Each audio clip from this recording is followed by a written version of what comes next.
A'udzu billahi minasyaitonir rajim. Bismillahirrahmanirrahim. Alhamdulillahirabbil alamin.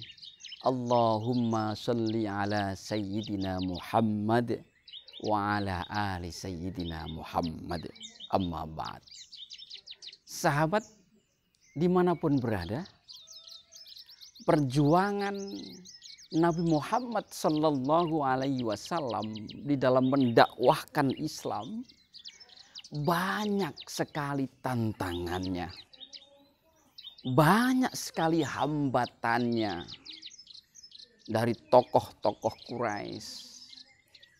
Pada suatu hari Abu Jahal memerintahkan kepada anak buahnya untuk membuat lubang di depan rumahnya yang dalam.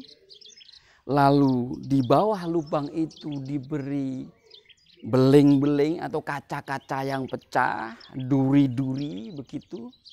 Lalu di atasnya ditutupi untuk supaya lubang itu tidak terlihat. Setelah itu ia berpura-pura sakit. Lalu meminta kepada anak buahnya untuk mengabarkan kepada Nabi Muhammad Sallallahu Alaihi Wasallam bahwa ia sakit, ingin dijenguk. Sahabat dimanapun berada, Nabi Muhammad Sallallahu Alaihi Wasallam adalah orang yang mempunyai pribadi mulia. Berangkat ia untuk menjenguknya.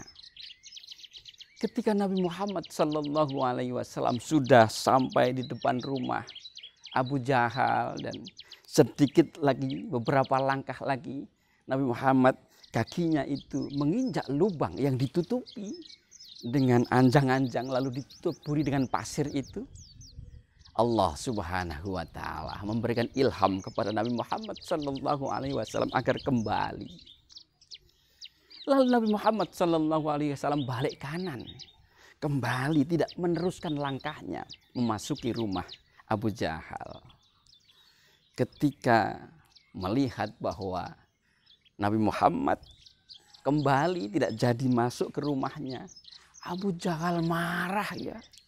Ia memaki-maki.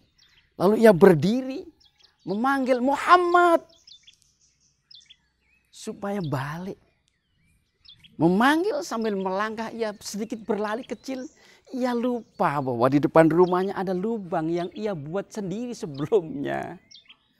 Lalu ia sambil memanggil-manggil nama Muhammad, Nabi Muhammad. Ia terperosok ke dalam lubang itu dan berteriak kesakitan karena kakinya tertancap duri dan beling-beling yang ia taburkan di dalamnya. Lalu anak buahnya berlarian bergegas menolong Abu Jahal yang terperosok di dalam lubang yang ia gali sendiri. Lalu berupaya bagaimana ia agar Abu Jahal dapat naik ke atas. Lalu diambilnya tali. Tali diulurkan ke dalam. Tapi ternyata apa?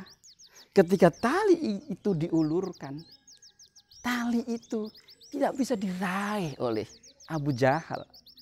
Semakin panjang tali, tapi Abu Jahal tidak bisa meraihnya.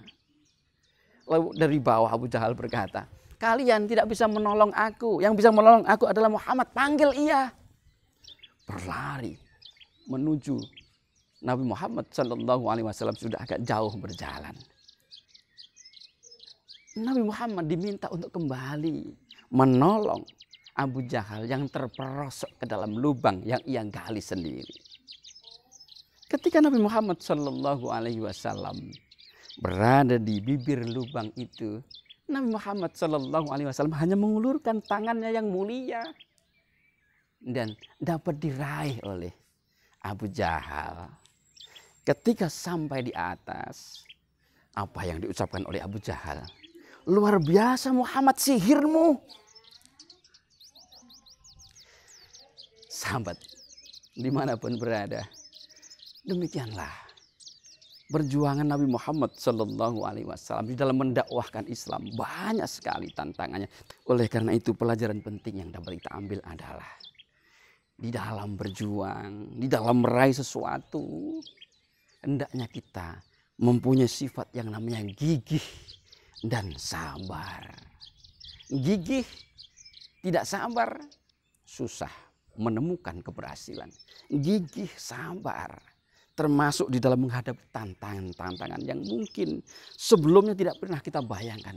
Ini orang kok begitu rumit sama kita, ini orang kok begitu benci sama kita. Tetap saja gigih dalam melakukan kebaikan dan sabar di dalam menghadapinya. Hasilnya adalah sesuatu yang baik. Yakinlah betapa Nabi Muhammad SAW berhasil di dalam mendakwahkan Islam dengan gemilang karena beliau gigih dan sabar. Semoga kisah pendek ini menginspirasi kita bersama agar mempunyai sifat yang gigih dan sabar itu di dalam melakukan kebaikan-kebaikan, melakukan perjuangan kebaikan yang kita lakukan ketika kita hidup di dunia ini.